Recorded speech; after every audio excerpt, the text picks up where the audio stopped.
دو بچے تھے، ایک 6 سال کا ایک 12 سال کا. دونوں بھائی بہت پیار کرتے تھے آپس میں، ساتھ کھیلتے تھے، ساتھ کھانا کھاتے تھے. کھیل رہے تھے ایک بہت دور جگہ، وہاں پہ کنواں تھا. 12 سال کا بچہ اس کنویں میں گر گیا. 6 سال والا پینک ہو گیا. اس نے آواز لگائی، بچاؤ بچاؤ میرا بھائی گر گیا ہے. کسی نے نہیں سنا، دور دور تک کوئی نہیں تھا. اسے کچھ نہ سوجھی. وہاں پہ ایک رسی پڑی تھی، اس کے ساتھ جو ہے وہ باسکٹ تھی. اس نے رسی پھینکی، باسکٹ پھینکی، بھائی نے پکڑی.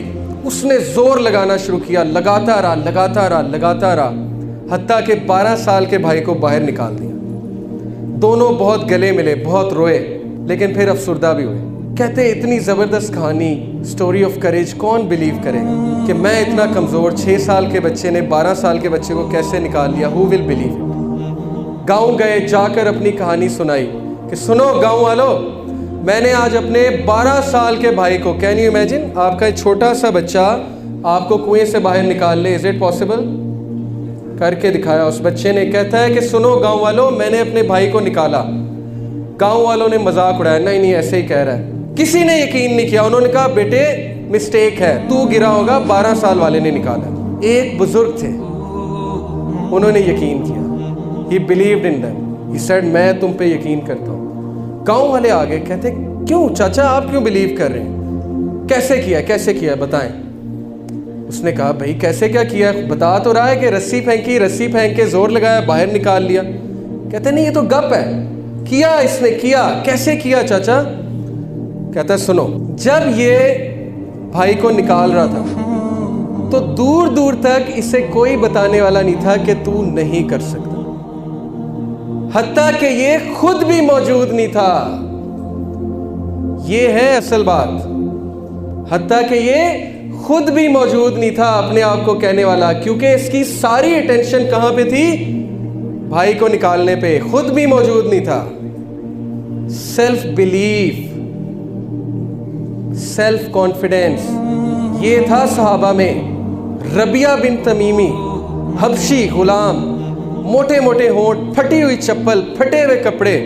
سعد بن ابی وقاص نے ایمبیسڈر بنا کے بھیجا رستم کی طرف.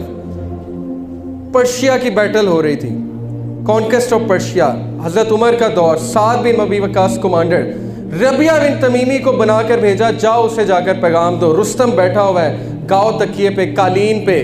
لکھنے والا لکھتا ہے ربیہ بن تمیم کانفیڈنس سے داخل ہوا، ہنسنا شروع کیا. اس کورٹ کے لوگوں نے یہ کون اٹھ کر آ گیا، یہ کون ہے؟